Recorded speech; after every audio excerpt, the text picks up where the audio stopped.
Happy Monday.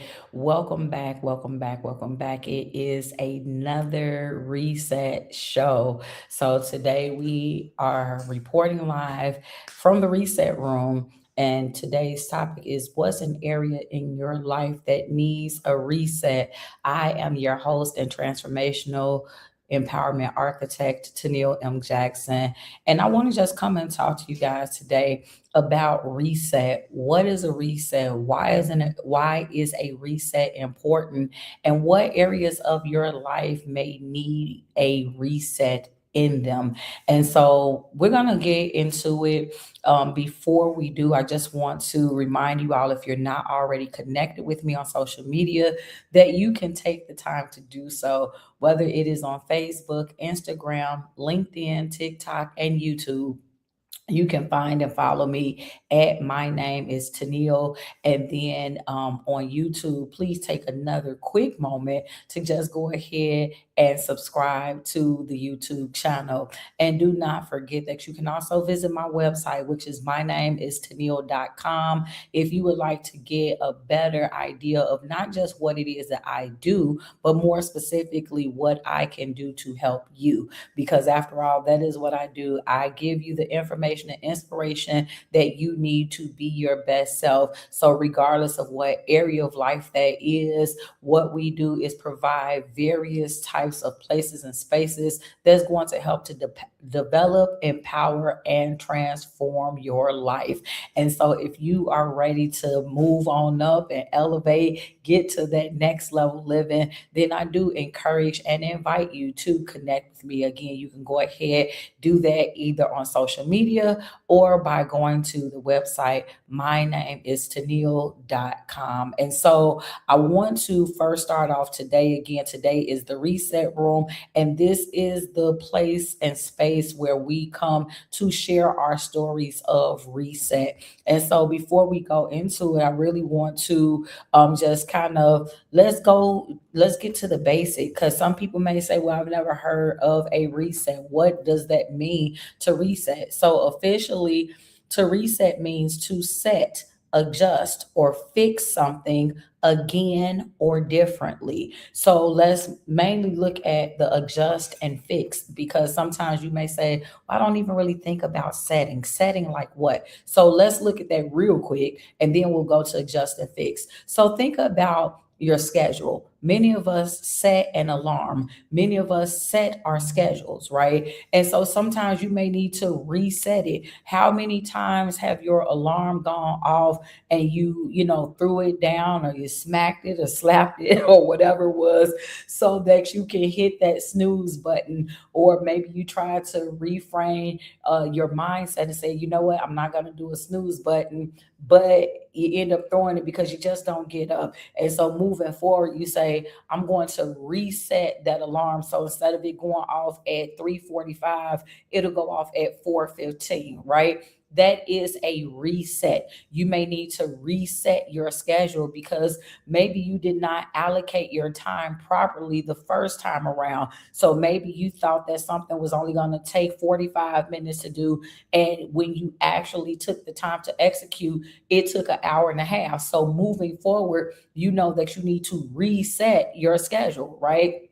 And so that's also how it is in life at large. When we live, there are some things that you are only going to get by way of experience. You know what I mean? Like, life is a real thing. Life thing is a real thing. It happens to all of us. I don't care who you are, how old you are. It may happen to us at different times, or it may look different depending on who you are, how old you are, what area or aspect of your life it is. But the fact of the matter is that life happens to all of us. And so there is going to come a point in time in your life where you may need to make an adjustment. You know what I mean? Like, let's just give you some practical examples of that. Like, let's say if when you were in your teen years and you were living at home with your parents or whomever your caregivers were, then you became of age and you decided that you were ready to move out, whether it was because you went to college, so now you were adjusting for dorm life, or whether because you want want to have your own apartment. When you leave your caregiver's home and they were the ones who were paying the rent and paying the utilities and making sure that everything was good for you, all you had to do was literally just wake up and everything was done. Well, how many know that once you actually move out, it's a whole new world? Or the show I used to watch, it's a different world, right? It's totally different when you now are the one that is solely responsible for whether or not there's a roof over your head. So there is an adjustment, not just mentally that you have to make, but also financially. That's probably one of the biggest ones, because now there is no such thing as my money anymore, right? Now I have to be, oh my goodness, responsible. I got to do this adulting thing. And it's not just like it only happens one time in my life. It's not like, okay, I can just pay this one bill this one time and then all is good with the rest of the world. No, baby.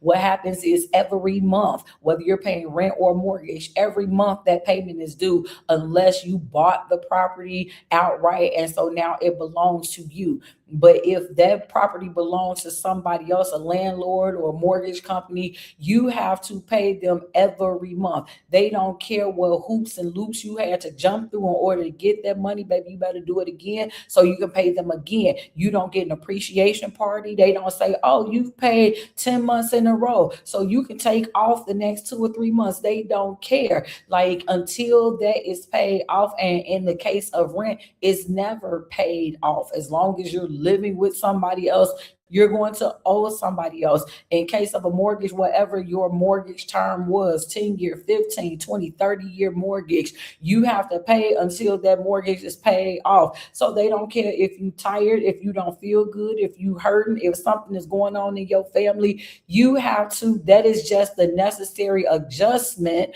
that you have to make. And it's the same thing with your utilities. It's the same thing with your phone bill. That is just a life adjustment when you get to the place of being a true adult and you are the one who is responsible for yourself. That is an adjustment that has to be made, right? Then when we're talking about to fix something, because again, we got to fix it again. Think about your relationships. Think about, let's go with a romantic relationship, whether you are married or you're in a serious relationship. There may be times when things in your relationship, they need a reset. I'm not just referring to the fact that maybe infidelity occurred. I'm not saying that trust was broken, but sometimes things may happen where you need to try to do it again. Maybe something financial occurred and you have to reset. Maybe you had a child together and now you have to reset, because let me tell you something, there is nothing like a child to make you reset your whole life. You hear me? I don't care whether you're single or you're together, married, or just as in a relationship. When you have a child and you are committed to parenting that child, and you are like, you know what, I know that it can't just be all about me anymore because I'm responsible for another human life, then guess what? That is a major reset. That is a major area where you may have to fix some things again. You got to look at it. Didn't even know that it was broken, but now that there is somebody else that you are responsible for, oh baby, it makes you look at things in an entirely different way. You hear what I'm saying? So that, in short, is what we're going to be talking about today. Again, this is the Reset Room. This is the place and space where we come to share our stories of reset. And so on today, again, I just gave you a few different areas. I talked about having to set again yourself from a physical, mental, and financial place and space. And so I want to kind of talk about that today. We're going to delve into it because, again, as this show goes on, there will be guests, there will be others who will come and they will share some of their personal stories. But right now, you guys are stuck with me. And so, again, I am your host and transformational empowerment architect, Tennille M. Jackson. I specialize in giving you guys the information and inspiration that you need to be your best self and providing the places to help develop, empower, and transform you. And so that's why I'm bringing you conversations like the one we're having today. And if you happen to tune in live, feel free to answer today's title question. Feel free to answer it in the comments, and then I will come back to it, read, and respond. And so that title question today is, what's an area in your life that needs a reset? So for me today, I'm going to just kind of go through talking about now I don't know how many areas I'm gonna hit, right?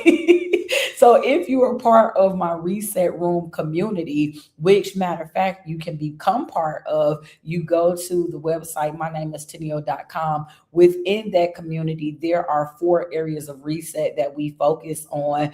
And the reason why it's 4 is because we are looking to make sure that you are living a full and balanced life, right? And so many times people have one area mastered, but they may, need a little bit of assistance in those other areas. And so when you look at physical, mental, spiritual, financial, it paints a complete picture. And so that's where we're coming from to give you context when I say what area of your life do you need a reset. So when we're talking about physical, many times that's referencing your health, right? So sometimes we might need a health reset. Maybe we've gotten various diagnoses. Maybe we've been sick one too many times. And if you're anything like me, one time is one time too many. So you have to figure out, why does this thing keep happening, right?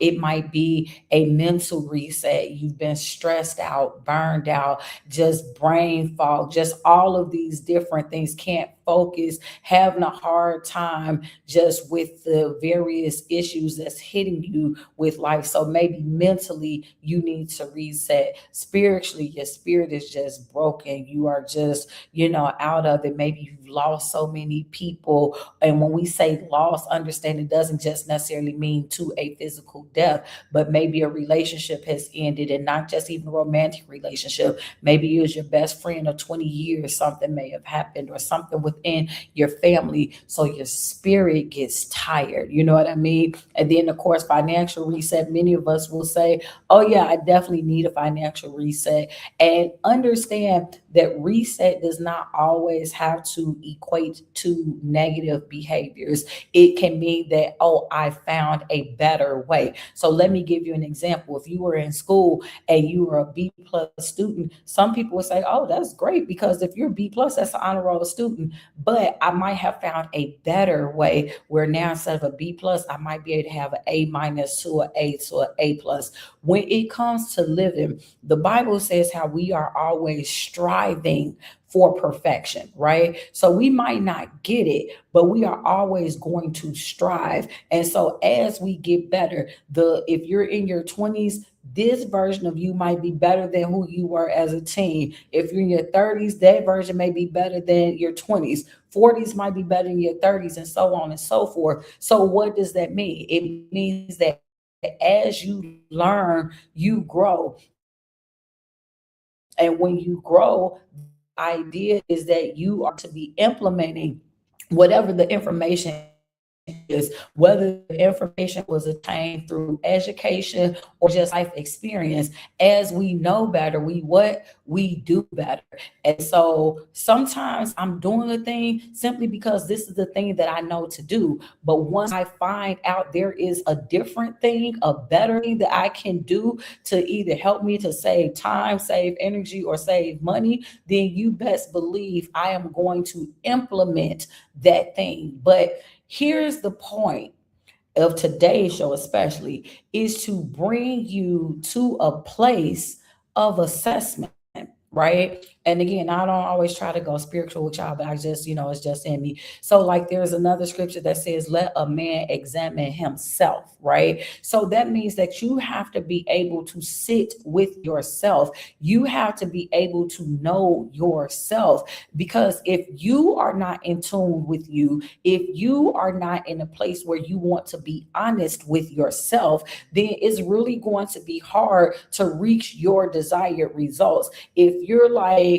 I don't really know what's wrong. Somebody else can come and they can point out all of these different flaws and faults and shortcomings, but it's as they perceive it. You are the person that lives with you 24/7. And so you have to be able to say, what do you feel is an area in which you can improve? And if you're not willing, number one, if you're not willing to be honest with yourself about that, it's going to make it difficult to get that actual improvement. Because if you don't sit down with yourself, if you don't assess yourself, you don't ask yourself this question, you don't admit that there is an area, a place, a space where you need to improve, then guess what? It's a very slim likelihood that you're going to actually work on improving it, which means that it's a very slimmer chance that it actually will be improved. Things typically don't improve unless we work to improve it. And again, I don't care what aspect we're talking about, but it literally takes us being conscious of the thing. And so that's the reason why I asked the question the way that I asked it, which is, what's an area of your life that needs to be reset? Which means that you need to sit down and you have to say to yourself, self, where where do I need to be reset? Where does there need to be a change? Something needs to be tweaked. There needs to be an adjustment. There needs to be something that's said again, something that needs to be fixed. And why might there need to be an adjustment? Maybe to start there. Whenever you keep getting the same results, and that ain't a good thing, you keep having the same thing happen to you over and over again, and it's not what you want, then that's a huge indication that, oh, there needs to be a reset. If you are in a relationship and you keep finding yourself in the relationship with the same person over and over again, and what I mean, I don't mean that it's actually the same person. The names change from Joe, John, Tim, Harry, Jerry. So the names of the people change, but it's the same person over and over again. You need a reset. There is something, like, if you don't like this type of person, yet you keep finding yourself with this type of person, that means there's something about you that is constantly attracting that type of person. And so that is a reset that you need to work through. Okay. If you keep on ending at the same type of job, and this is a job you don't like, then that means there is something that needs to be adjusted. Okay. So that's what I'm saying. At the end of the day, you are trying to live your best life. The first thing you need to be able to do is identify what's keeping you from doing so. What is keeping you from living your best life? Are you able to identify that? And watch this. I don't mean pointing the finger at everybody else.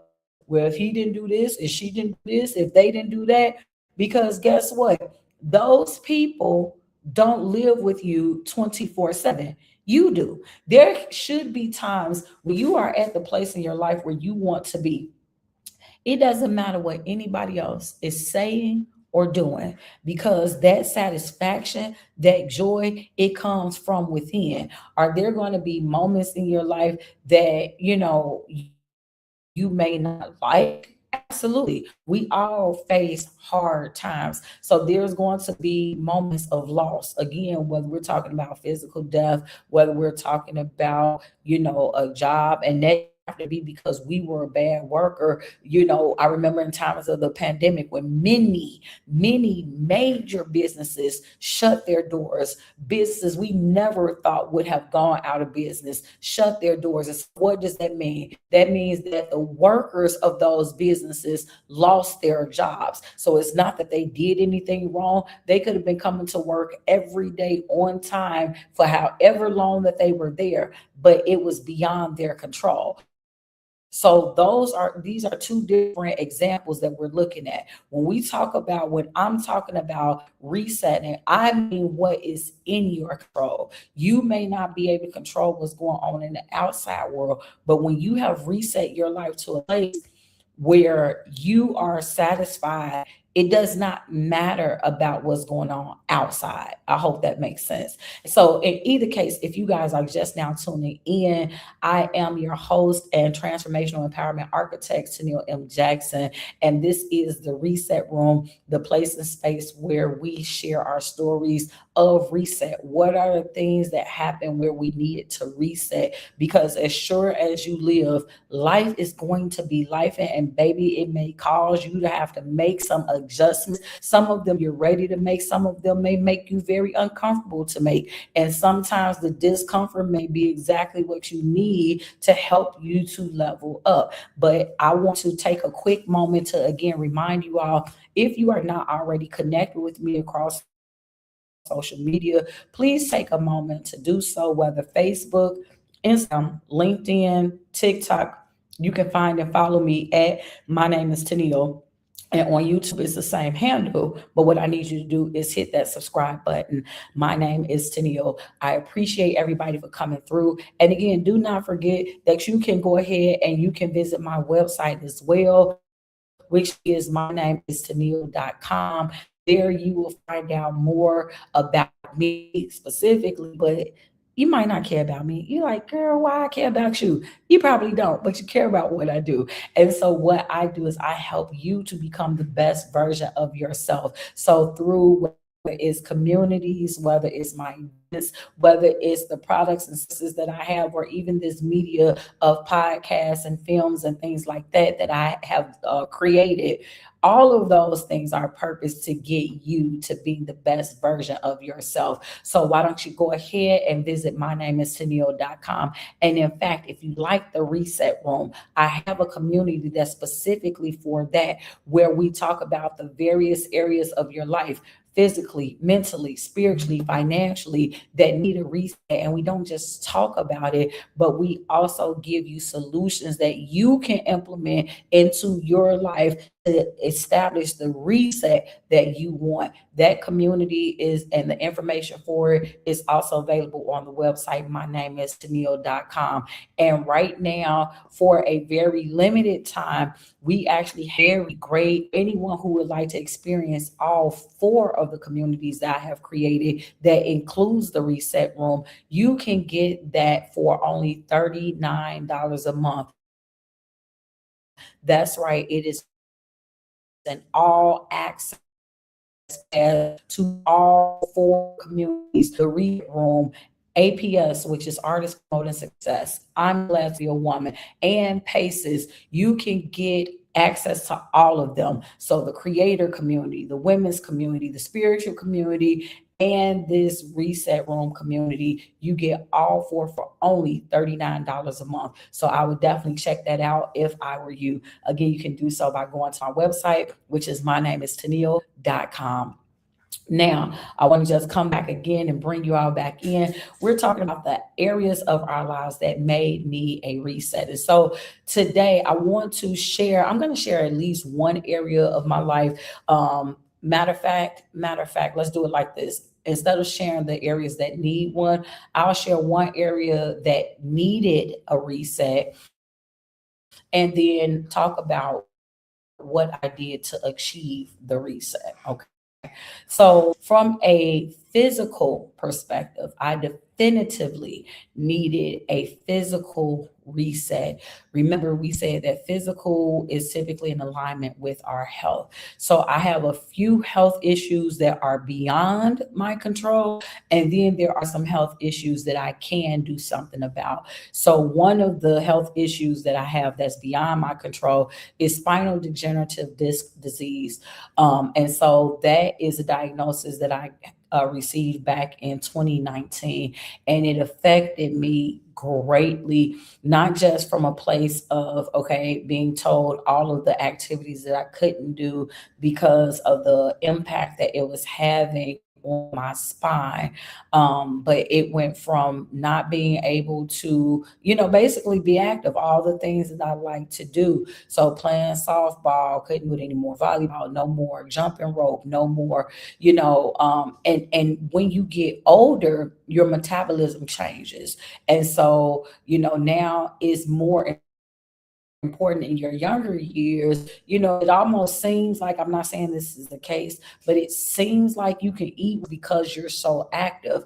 And so for me, having all of the activity being taken away, like literally the only thing that I'm medically approved to do is walk and swim, right? It's a great, like to do them both, but they're not really huge calorie burners. You know what I mean? Like, whereas if something happened, I would go to the gym and get on the ellipticals, or I would go and play softball and run for a while and all those things. And now you're told, oh, no, you can't do that anymore.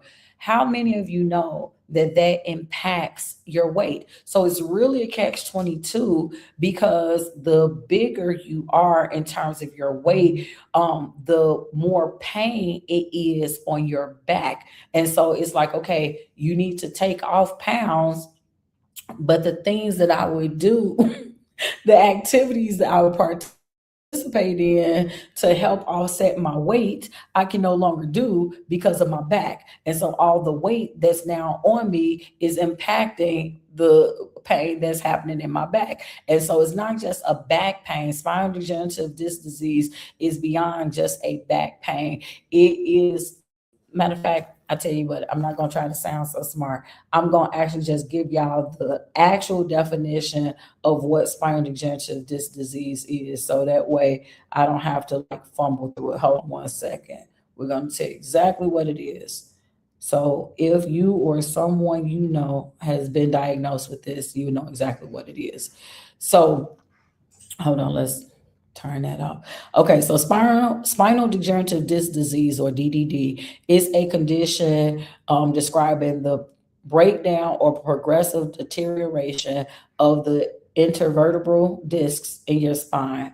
And so basically what happens is the discs begin to lose their water content and dry out, causing them to shrink and lose flexibility. Okay. And so what you don't want to do is do activities that's going to cause pain and extra impact on said discs. And so here is the point, because you're like, well, Tennille, why are you telling us about that if that's something that you can't do anything about? And the reason is because it leads to the diagnosis. So in 2019, I was diagnosed with spinal DDD. And then in 2024, I was told that I was pre-diabetic. Okay. And so if you know anything about pre-diabetes, it is not full-blown diabetes. And for me, when I heard that I was pre-diabetic, out of all of the various issues that I've had to endure in my life, pre-diabetes is the one that shook me up the most. And maybe it's because it's the one that I saw the most. My father, my grandmother, like I had different people, friends who had and have diabetes, and I saw some of the negative effects that it could have. Like with my grandmother, her diabetes blew up to the point of affecting her eyesight. She became medically blind. My father, it was so many different things, but he was just naturally sickly. But the point just is that because I was actually familiar with some of these other things, like I don't know anybody else that has spinal DDD.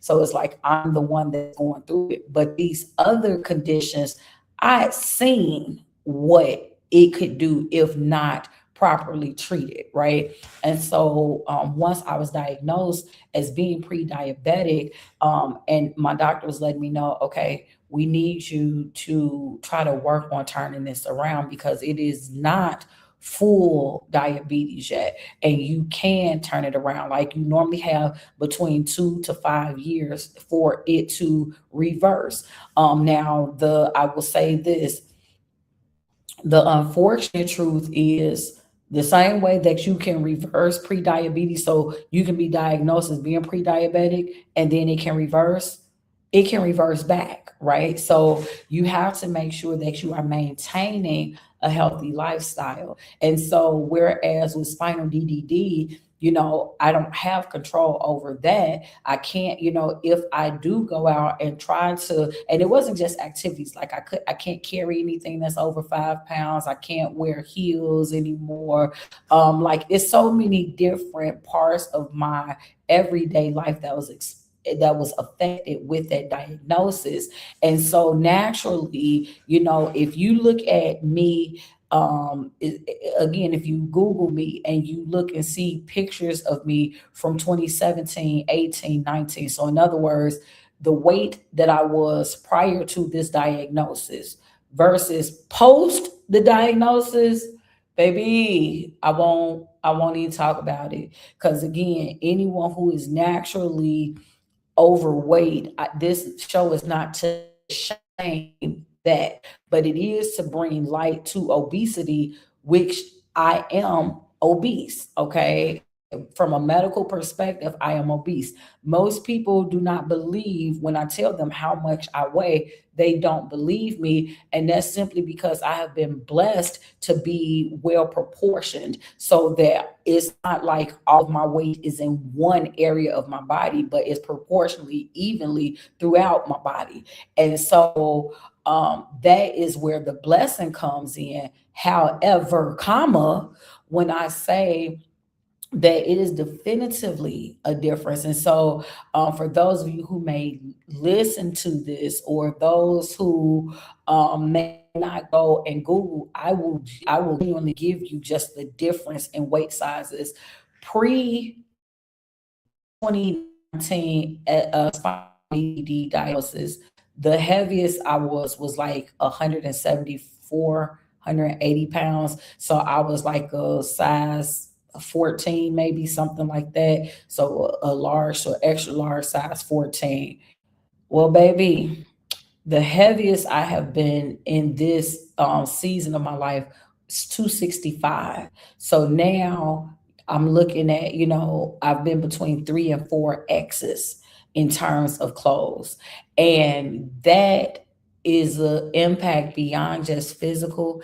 It affects you mentally as well, because whereas you can have an unconditional love for yourself, if you are anything like me, you're going to also be honest with yourself.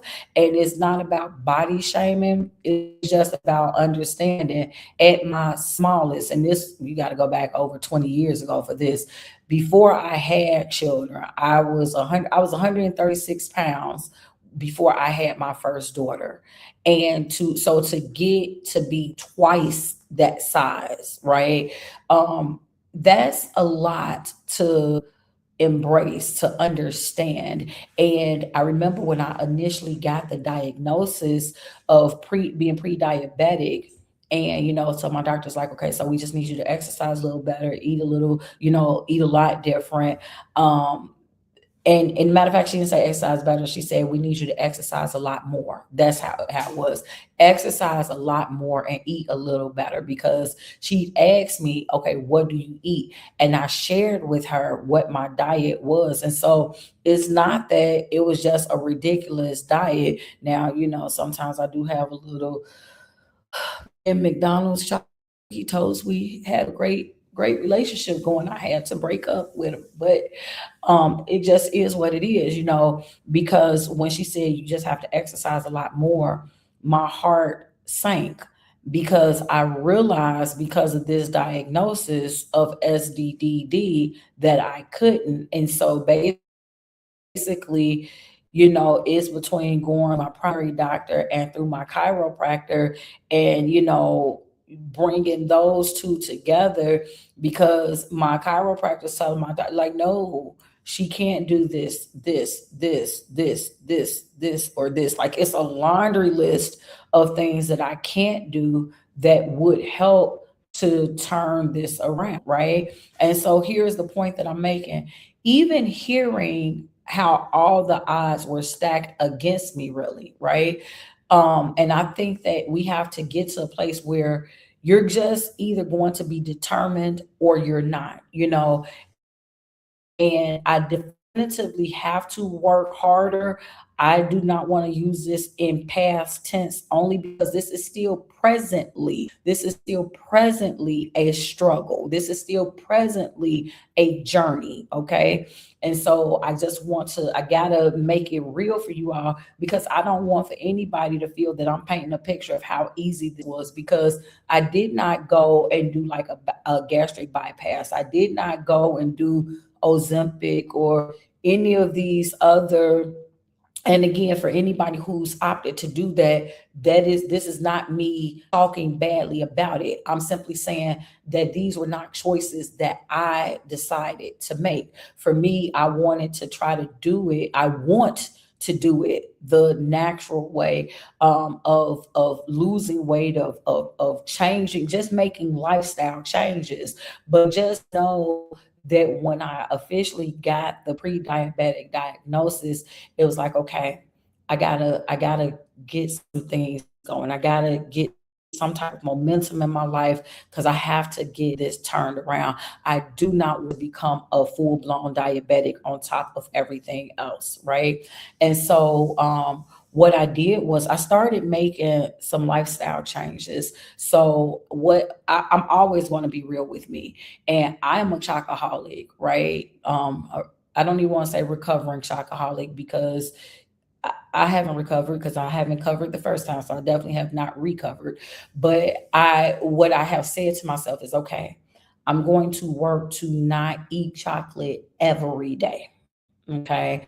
And so to me, what I try to do is make changes that I know that I will keep up with, not a fad diet. That's why I won't even call it a diet. What I've tried to do, because what happens, and trust me, I've done diets throughout my life. That's the reason why I know what I'm saying. For me, might not be the same for you, but this has been my experience. Like, you go through and say, okay, well, I'm going to diet. I'm going to go on this diet for a week, or even you say a month, I'm going to go on this diet. Okay. And you take out all of these things that you've identified as being fattening. So whether it's whether chocolate, whether it's soda, pop, whatever, like you take out all those things for that time period. And then as soon as that time period ends, what do? You go right back to eating or drinking, or just say incorporating those same things. So what's gonna happen? The weight that you lost gonna end up coming right back on, right? And so for me, it wasn't necessarily about weight loss. So understand this. So with spinal degenerative disc disease, yes, I do want to decrease my body mass index, because the less that I weigh, or as my doctor said, my chiropractor, he said, your weight bearing joints are bearing too much weight. And I remember telling him that is the nicest way I've ever had anybody call me fat before. In my life. And I don't know if even saying that term is politically correct or whatever, but you get where I'm going. So you don't want for your weight bearing joints to bear too much weight. And so he's like, so we definitely need for you to decrease your body mass index. Well, that's one issue. But over here in the pre-diabetic world, it wasn't necessarily about losing weight. It was about changing what I was eating, which inadvertently did help me to lose weight. So I want to just, like, in the time that's left, I want to go through sharing with you all some of the things that I did, just in case you are pre-diabetic or obese or dealing with some issues that may necessitate losing weight. And you're like, I know that I'm not going to diet. I'm going to share with you some of the things that I did. And if that helps you, then that would be incredible. And so, right before I share them, I do want to remind you all that you are watching the Reset Room. This is the show where we share our stories of reset what is it that happened that caused the need to reset? So in today's show, we've already kind of broken down what a reset is. We've given examples of them and why it is that you would need a reset. And so if you have not already connected with me, like you're listening to this podcast, you're like, okay, this girl saying like she know a little something, something, and I would connect with her, please do so. You can find and follow me on Facebook, Instagram, LinkedIn, TikTok, and YouTube. And once you get to YouTube and you find me at My Name is Tennille, that's where you can find me across the board. My name is Toneal. When you get to YouTube, go one step further and hit that subscribe button. And if you are interested in how I might be able to help you, I do offer what is called a guided reset. And you can find that information by going to my website, which is mynameistennille.com. When you go on that page, you will see the Reset Room community and everything that comes with being a part of the Reset Room. And you will also see the guided resets and what is included within a guided reset. And so if that is something that you want to take advantage of, feel free to do so. Again, go to mynameistennille.com. Now, we're going to jump back into the show. I've been sharing with you guys what it is that my personal journey has been. One of the physical resets that I had to make, and that came as a result of being diagnosed as a pre-diabetic back in 2024. And before I share with you what it is that I have done, I do want to update you guys to let you know that at top of 2026, which is this current year, so in 2024, I was diagnosed as being pre-diabetic. At the top of 2026, my doctor told me that everything had turned around. So the diagnosis had reversed. So I am no longer pre-diabetic. Yay for that. I'm very happy to know that. And my kidneys had also been affected as well. And she said that my kidneys are back to fully functioning at 100%. And so again, no, I am not a doctor. I don't have a degree as it pertains to recommending various things to give you to know whether or not this will help you. But what I will tell you are lifestyle changes that I made, and then you can determine whether or not you believe that the same changes will also help you. So I will start with what I believe is probably one of the biggest changes was my water intake. I don't like water. And maybe I should be embarrassed by saying it, but it's my truth. I don't like water. If you just talking about water out the tap, don't like it. But what happened was I learned that there were different types of water. So purified water, I am not a fan of. So for me, I prefer spring water. So I would get like Ice Mountain because there's just a different taste to it. But so that was the first thing I started doing was specifically getting. So for my family, I order cases of water already because everybody in my family, everybody in my household, my husband, all my children, they love water. I don't. So I wasn't hating on them. I will order cases of water for them, right? And I'm still gonna drink what I'm gonna drink over here, which is typically again apple juice, orange. I love all the juices, all the stuff with all the sugars, which ain't good. And so and so, but that's what I would drink. Y'all go ahead and drink y'all little water over there. And the only time I really was drinking water was if I got excessively hot. Other than that, I wasn't drinking water. And so when I got this diagnosis, I'm like, okay, well, I need to find something because this purified water, it just ain't it, right? And so when I saw the different types of water, the different reasons why, because your girl is always finna go through doing my research. I mean, just what might seem to be the most basic stuff. I'm gonna research. So I'm seeing the regular water, so tap water, purified water, spring water, sparkling water, electrolyte water, like all these different things. And I was like, okay, I really think let me try because I've had Ice Mountain before. So I'm gonna try Ice Mountain again. And I loved it. And I think what made me love it even more, judge me later, is the fact that nobody in my household loved it because everybody, ooh, that tastes salty.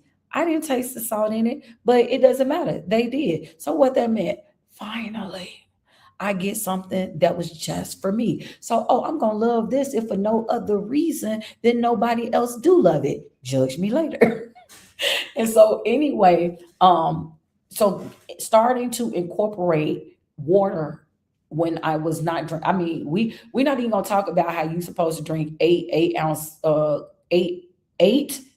glasses of water a day. We're not gonna talk about that because there were so many different things I've heard. I've heard the eight ounces a day. I've heard drinking half your body weight in water. I've heard a lot of different things about what the right thing to do actually is, right? And so again, I think it depends on where you are in your journey. For me, how about let's start with just drink some water a day, okay? Like drink water. I would be so horrible that I'd rather not drink anything than to have to drink water. Okay. So again, I'm just telling the truth, letting you know where I stand. And so I want to say maybe 6, 7 months into saying, hey, I'm gonna do spring water instead of, not even instead of spring water is what I'll drink to ensure that I'm drinking water. Um, but the next thing was, okay, I know that I need to let this pop go. Okay. Because let me say this, when you hear me telling you about the different lifestyle changes, these are lifestyle changes, which means I couldn't change anything at the same time. Okay. Like these are habits that I have accrued over time. And so I can't just say, oh, I'm finna just throw everything out and then let me just replace it. So there were certain things that I did. The first up was incorporating water into my diet. As it pertained to eating, I pretty much, when it came to dinner specifically, I was already doing pretty good with dinner. Now I had to adjust my portions, but on my dinner plate would always be a protein, aka a meat. It was always a vegetable. But I know, that carbs is like the bread and the pasta, like you ain't so the way, and matter of fact, hold on, let me see if I can find it. I don't know if I still have it on my desk, but I had bought some tools that help with diabetic eating, and it showed what your plate should actually look like, right? So I don't see it right now on my desk, but just imagine a round plate. Half of your plate is actually supposed to be vegetables.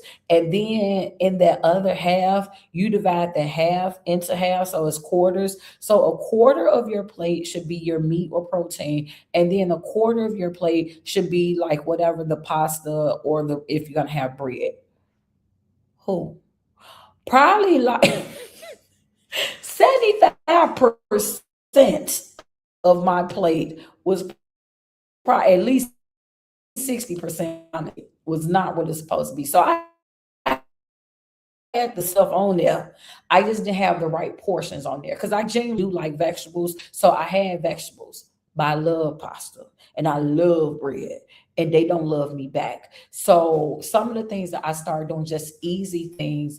I started taking the bread off. And what I mean is, and especially because I cook for my household, so I can control what we eat. So it used to be every meal there was a bread. So it was a dinner roll, a Hawaiian roll, some cornbread, like it was some type of bread on a plate, a bread stick, some garlic, like the garlic bread, some the whatever, because start getting myself hungry thinking about it. There was always some type of bread with every meal. So once I learned that, okay, when you doing bread and pasta together, that's 10 too much because the pasta gonna be on there, y'all. Between macaroni, spaghetti, fettuccine, we we having some pasta, all right. And so what I could do, all right, if I got to choose between bread and pasta, I'll take the bread off, and then on like 1 or 2 days a week, then we have bread. What I mean with that is I tried to make it where instead of going out, so this also was a change, but I think for some people it's an easier change. So, excuse me. So here were my three immediate changes: incorporating water at some level. So it wasn't, I didn't start off drinking 8 bottles of water or 4 bottles of water. If I could get through 1 bottle of water, 1 16-ounce bottle of water, that was my starting point because I was drinking none. Okay. So, excuse me. So it was the water, and then changing my proportions on my dinner plate. So as opposed to having half of it, 60% of pasta and bread, then at this point, bread was off the plate and pasta, it probably was still about 30% of the plate. I'm being honest, probably about 30% of the plate. And meat was probably, I still was good with the meat. I increased my vegetables, decreased the pasta, and the meat stayed the same. And I totally eliminated bread. And then, excuse me, the third thing that I did was gave a schedule for how often I ate junk and how often I ate fast food. And no, it's not the same. I'll be specific. Junk for me was chocolate chip cookies and chips. Okay. So instead of eating chocolate chip cookies every day, again, judge me later. All right. The scale already did the judgment. Judge, jury, and executioner. Okay. But instead of me eating a McDonald's chocolate chip cookie tote every day, because yes, and that's my business. Might not have ate all 13 cookies, but I had at least 5 or 6 or maybe even 7 of them. And I would do that probably at least, if not every day, at least 3, 4 days a week. I did that. So I went from doing that to saying, okay, once a week, I'll have a few cookies. So not a whole tote, just a few. And then instead of eating at fast food restaurants 3, 4 nights a week, I said twice a week, I will do fast food. And that is where and when and how I got my bread. So whether it was eating a burger, whether it was eating pizza, like that's how it happened. And so again, this is still not perfect eating. That's why I say I'm not a doctor. I can't tell it's not perfect eating. But when you just look at the sheer numbers, I think it's what 3,500 calories equals a pound or something like that. So just excuse me, just the sheer change is the accounting for why I started losing weight. When you go from eating out 3, 4 days a week, it wasn't just my body that was thanking me, my pockets was thanking me too, because this economy done got a lot more expensive than it used to be. You know what I mean? So I went from eating out 3, 4 nights a week to eating out once or twice a week. I went from eating, chocolate chip cookies 3, 4, 5 days a week to once a week. I incorporated water into what I was doing. So then, and that's why I said all of this didn't happen at the same time. First thing was the water. Then on top of the water, I started the plate difference. And then after the plate difference, then because the plate actually automatically incorporated the fast food. So making my plate better and being committed to cooking 5 days a week automatically impacted how much I was eating out a week. You see what I'm saying? So that changed those. That was a 2-in-1. That happened next. And then we did with the cookies or whatever. And so then the final thing that I did, it was letting that pop go. And I still don't have that perfected, but I definitely drink a lot less pop. And I'm gonna tell you what my secret was to it. Um, this right here, I don't know if y'all can see it, it's sparkling water. For me, what made me love pop was the acid. Like that, I think they got the carbonation, right? So when you done drink a cold pop and your throat about to come out, that's what I loved. So with the sparkling water, and I just had to find the right one, like this is flavored and it says that it is 0 calories, is zero fat, zero everything. And it's just so y'all can believe me, I'm holding up here. Everything says zero. And the reason why I say zero here, but 10 per container is because when you add it, because I called somebody, I don't even remember who I called, but I asked, how could it be 0 and 10? And they said, because legally, when it's less than 3, you don't have to, you can round down to 0. But then if you do the entire amount, because this right here is 33.8 fluid ounces, right? And so one serving size is 12. So if you have one serving size, then if it's 3 calories, but they don't have to round, they can round it down, then it's 0. But if you drink this whole bottle at a time, that's 9, which would round up to 10. So I just want to make sure that I'm clear there because I don't want for anybody to be confused over what is sparkling water. It is flavored water and it gives you the same taste as popping. It comes in every flavor. And for me, I love the orange. I love the key lime because the key lime tastes like lemon lime.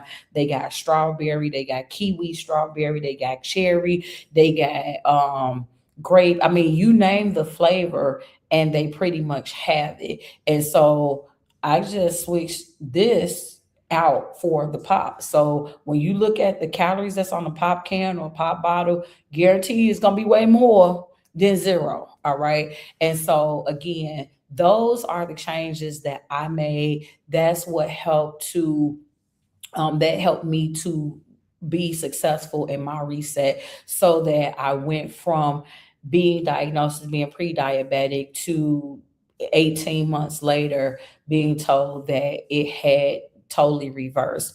And so I'm just grateful for that. Like it didn't just come because I prayed on it or I wished real hard. No, I had to put in work. And if I'm being honest, I have to start doing more because it wasn't just the that I started walking some too, but if I'm being 1,000% honest, I lost some weight at the top of this year, but then I've had a couple of issues to happen to me. I've had 2 accidents and a surgery. And so that has affected my ability to exercise. So that's how come I've had to lean more heavily on what I'm putting in my body, right? So if you can't work them together, diet and exercise, if exercise is slowing you down, then you're really going to have to focus more on eating better. And again, you didn't hear me say that I'm a vegetarian or a vegan or anything like that. No, I still eat everything. I've just started eating things in moderation. I still eat junk, so I still have chips. I still have because I'm not a huge junk food eater. For me, it's chips, pickles, and chocolate chip cookies. Those are my 3 things. And the chocolate category is chocolate chip cookies and a Twix.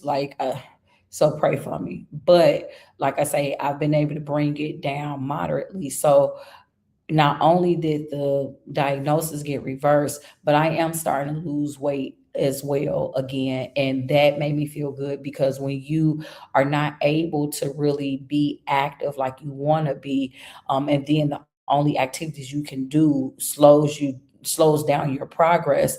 And then because of spinal degenerative disc disease, I can't just walk from here to eternity, I'm back at the place because it's been a minute where after 10 minutes, my back is on fire. I had before my surgery, I was up to where I could walk 45 minutes at a time before I was in pain.